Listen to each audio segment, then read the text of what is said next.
네, 여러분 반갑습니다. 10주차 강의를 시작하도록 하겠습니다. 제10장 소명받고 사명자로 살기. 본문의 내용은 바울 서신 중에 목회 서신에 해당하는 디모데전서와 디모데후서, 디도서의 말씀이 되겠습니다. 소명과 사명과 사역, 성경을 기록한 사람 중에 신약에서 사도 바울이 가장 많은 성경을 기록했습니다. 신약 성경이 총 27권인데 27권 중에 바울이 무려 13권이라는 책을 기록한 것이죠. 그래서 13권 중에 디모데와 디도를 향한 목회를 어떻게 할 것인가를 가르쳐주는 내용이 바로 디모데 전서와 디모데 후서, 디도서의 이 세 권의 말씀이 되겠습니다. 그래서 이 세 권의 말씀을 가리켜서 바울의 목회 서신으로 분류를 하고 있습니다. 디모데와 디도는 목회 사역을 위해 하나님으로부터서의 소명, 즉 소명이란 부름받는 자라는 얘기인데 하나님의 소명 부름을 받아서 그 소명에 응답하여 목회 사역을 충성스럽게 감당한 사람들입니다. 그래서 그 사명을 감당하기 위해 바울의 지도를 받게 되는데 바울은 그들의 멘토가 되어 줌으로써 디모데와 디도의 목회 사역을 전적으로 지도하고 훈련시키는 모습을 보게 됩니다. 디모데와 디도는 바울의 지도를 받아서 목회 사역을 성공적으로 수행하게 되지요. 그렇다면 디모데전서의 핵심 내용을 살펴보겠는데 디모데전서는 교회 조직을 위한 지도자의 가르침으로써 디모데로 하여금 자기가 마게도냐에 없는 사이에 교회를 섬기는 일에 효과적인 길잡이 역할이 되도록 하는 내용이 되겠습니다. 디모데 후서는 목회 사역은 어렵지만 인내하면서 모든 것을 감당하라 라는 말씀이 되겠습니다. 그래서 바울은 자신이 투옥되어 있기 때문에 디모데에게 충성하는 마음으로 어려움을 잘 인내하면서 그가 할 수 없는 일들을 지혜롭게 잘 수행하라고 위임을 해주고 있습니다. 그 다음에 디도후서는 거레데 교회를 조직하고 감독하는 데 있어서 디도의 역할과 책임에 초점을 맞추고 있습니다. 그렇다면 구조중심적 사건과 인물을 살펴보겠는데 첫째는 디모데전서입니다. 디모데전서의 핵심 인물은 바울과 디모데가 되겠습니다. 내용을 약간 살펴보면 인사를 나누고 있고 그 다음에 이단에 대한 경고의 메시지를 던지고 있습니다. 사도 바울 시대에도 이단들이 극성을 부리고 있었고 또 진리를 이렇게 파괴하는 일에 가진 수단 방법을 가리지 않았던 것을 보게 됐죠. 그래서 이단에 대한 경고의 말씀을 해주고 계시고 그 다음에 이제 예배에 대한 규정, 기도의 문제, 또 여성들의 위치의 문제를 말씀해주고 있습니다. 그 다음에 교회 직분의 자격, 교회의 일꾼들을 세우는데 직분자를 세우는데 장로의 자격이 무엇이고 또 집사의 자격이 무엇인가를 설명해주고 있고요. 그 다음에 이제 거짓 교리에 대한 경고와 디모데에 대한 권면을 해주면서 교회 안에 있는 여러 그룹의 취급 문제를 어떻게 할 것인가에 대한 말씀으로 진행되어 있습니다. 디모데 후서 역시 바울과 디모데가 중심 인물입니다. 여기에서도 보면 감사의 인사를 나누고 있고 또 충성과 인내에 대한 내용을 권면해 주고 있고 거짓 교사 및 이기주의에 대한 경고의 메시지를 던져주면서 마지막 결론을 맺는데 말씀을 전파하고 자신의 직무를 다하라라고 권면하고 있습니다. 디도서 역시 바울과 디도가 중심 인물이 되겠습니다. 여기에 보면 역시 인사를 나누고 또 장로의 자격과 규정에 대해서 말해줌으로써 교회 일꾼을 세울 때 그 자격과 규정에 준해서 세울 것을 말씀해주고 있죠. 다음에 이단에 대한 경고에 대한 메시지를 해주고 있고 그리스도인 사이의 행동 규범을 어떻게 할 것인가 또 불신자에 대한 행동 규범을 어떻게 할 것인가에 대한 내용과 함께 마지막 결론을 맺고 있습니다. 중심 인물인 바울과 디모데, 디도는 누구인가? 페이지 173쪽을 참고하시면 도움이 될 것 같습니다. 자, 본문에 나타난 그리스도, 자, 디모데 전서에 나타난 그리스도는 어떻게 나타나고 있는가? 한마디로 얘기하면 중보자로 설명을 해 주고 있습니다.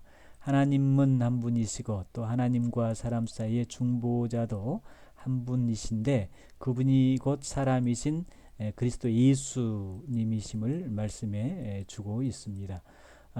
즉 예수님이 하나님과 우리 사이에 중보자 역할이 되어 주었다라는 것이죠. 그래서 하나님은 한 분이시요 또 하나님과 사람 사이의 중보자도 한 분이시니 곧 사람이신 그리스도 예수라라고 말씀하십니다.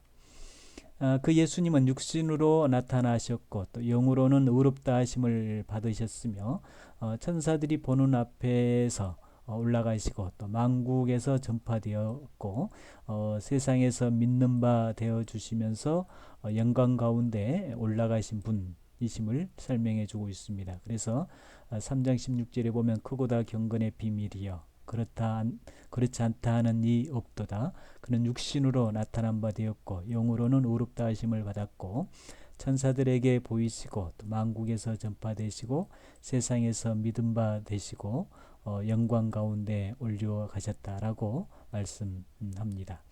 그 예수님은 신령한 능력과 믿음과 사랑의 근본이십니다. 그래서 예수님은 누구신가? 신령한 능력을 겸비하신 분이시고 믿음과 사랑의 근본 되신 분이다라는 말씀이죠. 그래서 4장 12절에서 14절에 보면 누구든지 내 연수함을 없이 여기지 못하게 하고 오직 말과 행실과 사랑과 믿음과 정절에 있어서 믿는 자에게 본이 되어 내가 이를 때까지 읽는 것과 권하는 것과 가르치는 것에 전념하라. 네 속에 있는 은사 곧 장로의 해에서 안수받을 때에 예언을 통하여 받는 것을 가볍게 여기지 말라라고 말씀하시면서 바울은 디모데에게 목회에 있어서 핵심을 뭘로 말씀하냐면 하나님의 말씀을 읽고 그 말씀을 권면하고 또 그 말씀을 가르치는 일이야말로 목회의 중심 사상임을 말씀해 주고 있죠. 그런 다음에 그는 모든 사람, 특히 믿는 사람들의 구주가 되어 주신다라는 말씀을 합니다. 그래서 4장 10절에 보면 이를 위하여 우리가 수고하고 애쓰는 것은 우리 소망을 살아계신 하나님께 두미니 곧 모든 사람 특히 믿는 자들의 구주가 되어 주셨다라고 말씀하십니다. 죄인을 구하시려고 세상에 임하셨으며 또 그분은 모든 믿는 자의 그 구주가 되어 주실 뿐만 아니라 또 세상의 모든 죄인들을 구원하기 위해 오신 분임을 또 설명하고 있죠. 그래서 1장 15절에 보면 미쁘다 모든 사람이 받을 만한 이 말이여 그리스도 예수께서 죄인을 구원하시려고 세상에 오셨다. 예수님이 이 땅에 오신 궁극적인 목적은 뭐냐면 바로 이겁니다. 죄인들을 구원하기 위함. 그래서 모든 사람을 위하여 자기를 속전으로 주신 분을 이제 설명하고 계시는데 그가 모든 사람을 위하여 자기를 대속물로 주셨으니 기약이 이르러 주신 증거다. 근데 대속물이라는 것은 우리의 죄값을 위해서 예수님이 이렇게 십자가에 죽으심을 말씀해 주시고 예수님의 죽으심을 통해서 하나님과 우리 사이에 중보자 역할이 되어 주심을 말하고 있지요. 디모데 후서의 내용을 보면 바울이 그리스도 예수님을 이 세상에서 사망을 패하시고 복음으로써 생명과 썩지 아니할 것을 나타내신 분이라고 설명을 해주고 있습니다. 예수님은 누구이신가? 사망, 영원한 우리의 죄에 싹신 사망을 패하시고 우리에게 생명과 부활의 소망을 주신 분이라고 말씀하고 있죠. 그래서 1장 10절에 보면 이제는 우리 구주 그리스도 예수의 나타나심으로 말미암아 나타났으니 그가 사망을 패하시고 복음으로써 생명과 또 썩지 아니할 것을 드러내신지라 라고 말씀하십니다. 예수님이 오심으로써 엄청난 선물, 위대한 선물 우리에게 해주고 계신 거죠. 그리고 그는 죽은 자 가운데서 부활하사 구원과 영원한 영광을 얻게 하셨다. 그러므로 내가 택함 받는 자들을 위하여 모든 것을 참음은 그들도 그리스도 예수 안에 있는 구원을 영원한 영광과 함께 받게 하기 위함이다라고 말씀해 주고 있습니다. 그 다음에 성도가 주와 함께 죽으면 주와 함께 살 것이다 말씀하십니다. 우리가 예수님과 함께 죽게 되면 또한 예수님과 함께 살게 된다라는 말씀이죠. 그래서 미쁘다 이 말이 우리가 주와 함께 죽으면 또한 예수님과 함께 살 것이요 라고 말씀합니다. 예수님의 나타나심을 사랑하는 사람들은 의의 면류관을 받고 그의 그와 함께 또 왕노릇하게 될 것을 말씀하고 있죠. 그래서 참으로 또한 함께 왕노릇할 것이요 우리가 주를 부인하면 주도 우리를 부인할 것이다. 우리가 예수 그리스도를 시인하고 고백하고 그 예수 그리스도를 믿게 되면 우리가 주님과 함께 왕노릇하게 되지만 우리가 예수 그리스도를 부인하면 우리도 예수님도 우리를 부인하게 될 것이다 라는 말씀이죠. 그 다음에 이제 디도서의 내용을 보면 바울이 그리스도의 신성과 구속 사역에 대한 복스러운 소망과 우리의 크신 하나님 구주 예수 그리스도의 영광이 나타내심을 기다리게 하셨으니 그가 우리를 대신하여 자기를 주심은 모든 불법에서 우리를 속량하시고 우리를 깨끗하게 하사 선한 일을 열심히 하는 자기 백성이 되게 하려 하심이라 이렇게 말씀하고 있습니다. 예수님이 이 땅에 오신 또 하나의 목적은 뭐냐면 결국 우리를 우리의 죄를 속량하시고 그래서 우리를 깨끗하게 해주실 뿐만 아니라 선한 일을 열심히 하는 자기 백성, 하나님의 백성으로 삼기 위해서 오셨다라고 설명을 합니다. 그 다음에 핵심 주제와 메시지를 살펴보겠는데요. 첫째는 소명을 받고 사명자로 살라라는 것이죠. 모든 사람은 인생의 사명자입니다. 사명 없이 태어난 사람은 아무도 없죠. 그래서 평생 그 사명의 깃발을 흔들면서 살아가게 되는데 그 사명은 모든 사람들이 다 공이 받고 있습니다. 그래서 모든 사람들은 평생 사명을 완수하며 살아야 할 책임이 있는 거죠.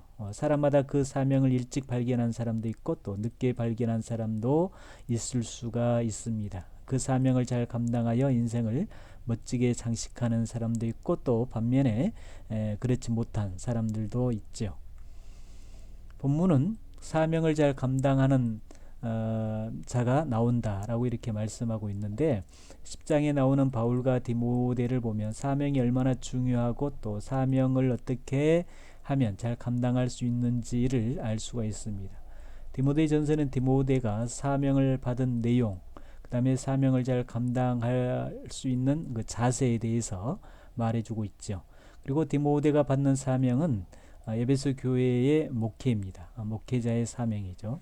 그래서 에베소 교회는 바울이 사역했던 지역의 교회인데 디모데는 당시 에베소와 소아시아 지방의 여러 교회들을 섬기고 있었습니다. 그래서 디모데는 사도의 대리자로서 교회 장로들에게 안수하고 거짓 교회와 싸우면서 교회 생활을 감독하는 사명을 받았다라는 것이죠. 디모데는 목회자로서의 소명, 부름을 받고 교회를 섬기는 사명을 아주 잘 감당한 신실한 목회자라고 할 수 있습니다. 그래서 모든 사람은 자신이 처해 있는 직장과 학교와 가정과 일터 등에서 인생의 사명을 감당해야 한다라는 거죠. 그 사명이 무엇인지 모르고 사는 사람들이 많이 있는데 하나님께서 나에게 어떤 사명을 주셨는가 그 사명을 깨닫고 그 사명대로 열심히 살 때 그 속에서 삶의 진정한 가치와 의미와 행복이 나타나게 될 것입니다.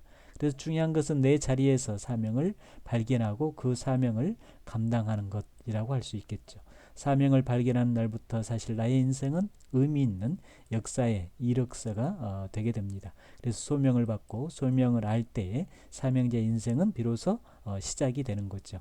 어떤 일을 위해서 하나님의 부르심을 기독교에서는 그것을 뭐라고 얘기하냐면 소명이라고 얘기합니다.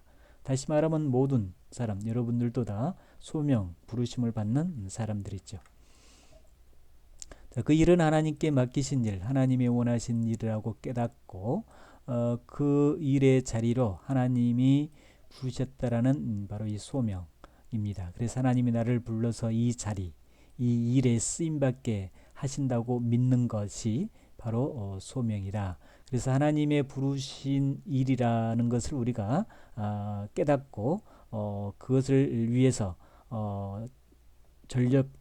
투구, 또 진심으로 전심으로 사명을 감당하기 위한 노력을 해야 한다라는 거죠. 그래서 이러한 의식이 기독교적인 직업관으로 연결이 됩니다. 종교개혁자 루터는 이런 상황을 보고 소명이라고 얘기했고 그것을 또 직업이라고 부릅니다. 이런 소명에 대한 확신이 있을 때에 의미 있는 인생을 살아갈 수 있고 또 자기 하는 일에 진정한 가치를 찾을 수가 있죠. 그래서 직업은 그야말로 천직이며 또 소명이다. 그래서 직업은 하나님이 우리에게 부르신 소리다라고 할 수 있고 또 직업은 하나님이 나를 불러서 나에게 맡긴 일터, 소명의 장소라고 할 수 있습니다. 그래서 이러한 의식을 가지고 우리가 직업정신, 직업에서 일할 때에 의식이 없이 일하는 것과는 엄청난 차이가 있게 됩니다. 사명은 무엇을 위해 살 것인가에 대한 물음이고 또 소명은 누구의 부름을 받고 그 사명을 위해 살아가는가에 대한 물음이기도 합니다. 우리는 무엇을 위해 살 것인가에 대한 즉 사명에 대한 대답을 분명히 하지 못한 이들이 많이 있는데 이것은 우리가 분명한 답을 찾아서 고백할 수 있어야 되겠죠. 그래서 우리는 무엇을 위해 살 것인가가 확실하다 해도 그 일을 부르신 이가 누구인가 즉 소명에 대한 확신이 없는 경우도 있는데 우리가 이런 부분에 있어서 분명한 정리가 되어야 되지 않을까 싶습니다. 그래서 성경에 볼 때 모든 직업에 대한 것은 하나의 천직으로 소명의식의 기초로 보고 있죠. 그래서 하나님의 부르심에 대한 확신을 가지고 자기 어떤 천직, 직업에 대한 정신을 가지고 살아야 된다라는 것입니다. 소명받고 사명을 따라 사는 인생을 기독교에서는 강조하고 있는데 그렇게 함으로써 어떤 직업을 가지든 어느 곳에서 일하든 사명자로서 인생을 살아갈 때 사람들에게 기쁨과 감동을 주게 됩니다. 남이 시켜서 하는 것이 아니라 내적 동기, 사명, 의식을 가지고 우리가 직장에서 자기 역할을 할 때 회사는 발전할 수밖에 없고 또 그 사람이야 당연히 능력을 인정받을 수밖에 없죠. 그래서 인생은 전적으로 사명에 투철해야 한다. 그 다음에 사명 완수를 위한 훈련을 받아야 된다. 모든 것은 다 훈련입니다. 훈련을 받지 않고서는 직업정신을 가질 수 없고 훈련이 되지 않냐고서는 의식화가 될 수 없고 또 훈련이 되지 않고서는 최고의 경영자, 전문가가 될 수가 없죠. 그래서 훈련이 참 중요한데 사도 바울은 디모데와 디도를 이렇게 철저하게 목회자로서의 훈련을 시키고 있습니다. 어떤 사람은 사명을 특별한 사역일 수도 있고 평범한 일일 수도 있죠. 기독교의 직업과는 모든 성도들이 소명을 받아 사명의 길로 가라라고 말씀하고 있습니다. 그래서 디모데는 목회의 길로 가는 것이 특별한 사명이었습니다. 그러나 모든 사람들이 디모데처럼 소명을 받아서 다 목회자의 길로 가라는 것은 아니죠. 사명은 각자의 주어진 재능도로 사는 것입니다. 그래서 평범한 농사를 짓는 사람도 농사일에 부름을 받는 사명자이고 또 일터에서 일하는 사람은 그 일터에 일하는 사명자로 부름을 받았다라고 보시면 되겠습니다. 모든 사람들이 사명자이며 모든 직업은 죄가 되지 않는 일이고 또 그것은 가정 경제에 도움이 되고 또 사회에 어떤 이익이 되기 때문에 우리는 사명자로서 직업의식을 가지고 현장에서 일을 충실하게 해야 되겠죠. 소명을 받으면 사명을 갖게 되는데 그 사명을 완수하기 위해서 대부분의 이제 교육이 필요합니다. 그래서 먼저 소명받는 바울이 디모데와 디도에게 가르치고 권면하고 또 격려합니다. 디모데전서와 후서 그리고 디도서에는 하나님의 부르심을 받고 구체적인 사명이 무엇인지 가르쳐주는 내용이라고 보시면 됩니다. 그 일을 바울이 지도 하에서 진행된 거죠. 그래서 디모데는 목회 경험이 없는 젊은 목회자로서 경험이 풍부한 바울의 지도를 받으면서 에베소 교회를 전담하게 되고 그런 부분에 있어서 이렇게 서신으로 권면을 해주고 있습니다. 디모데가 맡은 임무는 거짓 교리를 없애고 공중 예배를 보장하고 성숙한 지도자를 양성하는 등의 도전적인 것을 말씀하고 있습니다. 바울은 디모데가 교회를 어떻게 목회를 어떻게 할 것인가에 대한 권면으로서 첫째는 젊음이 복음을 위해서 유익이 될지언정 해가 되지 않도록 해야 된다라는 것을 얘기해주고 있고, 거짓 교사들과 탐욕스러운 동기들을 피하는 대신에 의와 경건과 믿음과 사랑과 인내와 하나님의 사람에게 합당한 원함을 추구하라고 권면하고 있습니다. 또 후서의 내용은 사랑과 기도의 중요성, 또 바울이 받는 영적 유산과 책임에 대한 중요성, 또 인내 훈련의 중요성을 강조하고 있죠. 그래서 군인이든 운동선수이든 농부이든 그리스도 예수의 전도자이든 누구든 인내하는 자만이 열매를 거둘 수 있고, 또 훈련을 통해서만이 결과물을 얻을 수 있다라고 말씀을 하고 있습니다. 그래서 너는 그리스도 예수의 좋은 군사로 나와 함께 고난을 받았느니라. 군사로 복무하는 자는 자기 생활에 얽매이는 자가 하나도 없나니 이는 군사로 모집한 자를 기쁘게 하려 함이라. 경계하는 자가 법대로 경계하지 아니하면 승리자의 면류관입니다. 승리자의 면류관을 얻지 못할 것이며, 수고하는 농부가 곡식을 먼저 받는 것이 마땅하다. 결국은 전문가로서의 어떤 수고의 땀, 훈련된 결과물에 의해서 결과가 주어진다라는 말씀이 되겠죠. 그 다음에 인정받는 일꾼이 되라는 것입니다. 그냥 임기만 채우고 가는 것이 아니라 하루를 살든 뭐 10년을 살든 한 달을 일하든 10년을 일하든 그 부분에 있어서 인정받는 일꾼이 되라는 것. 귀 쓰는 그릇이 되라는 거죠. 그래서 큰 집에는 큰 그릇도 있고 은그릇도 있을 뿐만 아니라 나무 그릇도 있고 뭐 질그릇도 있는데, 중요한 것은 귀 쓰는 것도 있고 천이 쓰는 것도 있다라는 것입니다. 누구든지 이런 것에서 자기를 깨끗하게 하면 귀 쓰는 그릇이 되어서 거룩하고 주인의 쓰임에 합당하며 모든 선한 일을 준비하게 된다. 그리고 중요한 것이 뭐냐면 내가 금은 이런 게 중요한 것이 아니라 나 자신 하나 귀에 그릇 중요한 것을 말씀해주고 있죠. 또 밖에 복음을 전하라라고 말씀하십니다. 무릇 그리스도 예수 안에서 경건하게 살고자 하는 자는 이렇게 어려움, 박해, 핍박을 받게 된다. 그 다음에 성경 말씀을 잘 가르치라 라고 권면합니다. 성경은 하나님의 감동으로 된 것으로서 교훈과 또 책망과 또 바르게 함과 의로 교육하기 아주 유익한 책이 바로 성경, 하나님의 말씀입니다. 그래서 3장 15절에 17절에 보면 또 어려서부터 성경을 알았나니, 어려서라는 것은 디모데를 얘기합니다. 디모데는 어려서부터서 하나님의 말씀을 이렇게 배워서 알고 있었습니다. 그래서 성경은 능히 너로 하여금 그리스도 예수 안에 있는 믿음으로 말미암아 구원에 이르게 하는 지혜가 있다. 성경에는 믿음으로 구원에 이르는 지혜가 있는 말씀입니다. 그래서 이 모든 성경은 하나님께 감동으로 된 것으로서 성경은 단순히 그냥 인간의 어떤 지필에 의해서 기록되는 것이 아니라 하나님의 감동으로 된 것으로서 첫째는 어떤 내용이냐면 우리에게 교훈을 주고, 두 번째는 우리가 잘못했을 때 책망을 하게 되고, 또 세 번째는 우리에게 바르게 함을 제시해주고 있고, 그 다음에 네 번째는 의로 교육하기에 유익한 책이 바로 성경입니다. 세상에 그 어떤 책이 있다 할지라도 성경의 말씀을 따라갈 수가 없죠.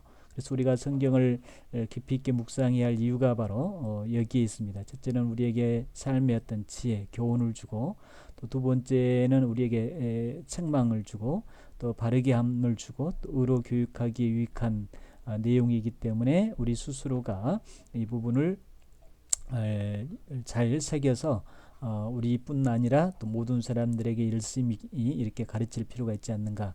그래서 그렇게 될 때 하나님의 사람으로 온전하게 되며 모든 선한 일을 향할 능력을 우리가 갖추게 됩니다. 그 다음에 사명 완수를 위한 멘토를 찾으라. 바울은 영적인 아버지이면서 또 신앙의 선배로서 목회의 경험자로서 디모데에게 정말 좋은 훌륭한 멘토 역할을 해 주었습니다. 바울이 말기에 쓴 마지막 세 편의 서신이 이제 우리가 지금 배우는 내용인데 디모데전서, 후서, 디도서 멘토로서의 그의 권위를 위임받는 대언자들인 디모데와 디도에게 이렇게 아주 중요한 서신을 쓰면서 지도를 해주고 있습니다.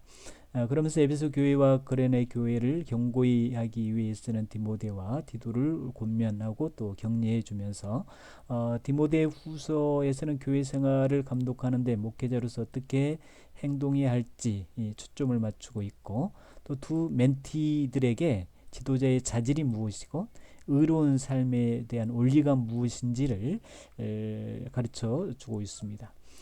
디모데 전서에서 바울은 자기를 보좌하고 에베소와 소아시아 여러 교회에 일어나는 일들을 보살피는 감독으로서 힘겨운 책임을 맡은 나이 어리고 경험이 부족한 디모데의 아주 중요한 그 멘토 역할을 잘 해주었습니다. 그래서 디모데에게 목회 사역이 어렵지만 그럼에도 불구하고 포기하지 말고 사역을 완수하라라는 그런 명령이고, 또 거짓 가르침에 대해서 건전한 교리로 맞서 싸우고 또 자질이 뛰어난 지도자들을 양성해서 하나님의 말씀을 가르치고 그리스도인의 삶의 자세를 격려해 주는 그런 멘토의 모습을 보여줍니다. 그래서 바울은 디모데에서 5가지의 요구사항을 하고 있는데, 교리에 대한 부분들, 또 공중예배에 대한 부분들, 거짓 교사에 대한 부분들, 목회자의 의무에 대한 부분들을 말해주고 있습니다. 디모데 후서에서의 바울은 그 서신을 쓰면서 자신의 최후 다가오고 있음을 알죠. 즉 후서를 쓰면서 사도 바울이 죽음이 이제 목전에 임하게 된 것입니다. 그래서 무거운 짐을 벗어버리게 될 하나님의 사도로서 에베소에서 어렵게 목회하고 있는 연약하고 충실한 동료 디모데에게 교훈과 격려를 하고 있습니다. 그래서 멘토인 바울은 감옥에 갇혀 고통 가운데 처해 있지만 그가 보낸 이 소신은 멘티 디모데에게 있어서는 하나님이 맡긴 사명을 인내로 감당하도록 격려해 주고 있습니다.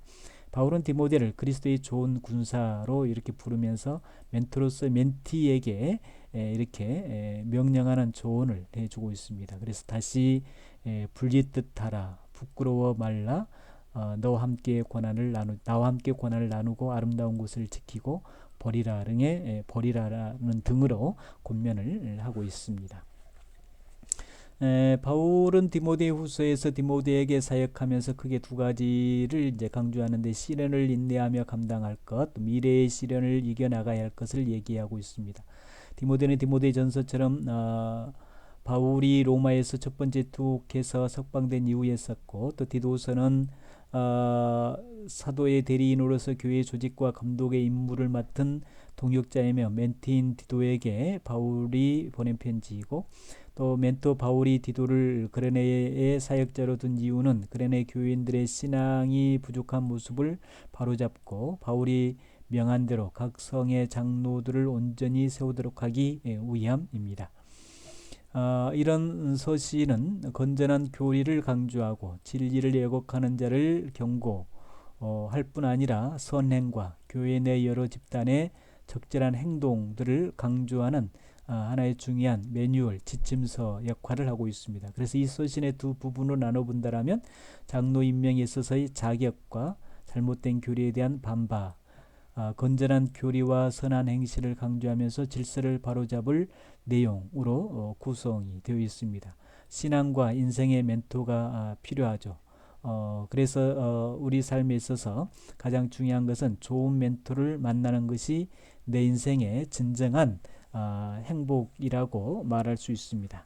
그 다음에 여러분들의 교재에 보면 장로의 자격 조건과 집사의 자격 조건이 나와 있습니다. 이것은 제가 토론글에 올리려고 합니다. 읽어보시고 장로의 자격이 무엇이고 또 집사의 자격이 무엇이고 우리가 장로와 집사가 되었을 때 어떤 마음가짐, 믿음의 토대 위에서 그 직분을 감당해야 하는지 생각해 보는 시간이 되었으면 합니다. 감사합니다.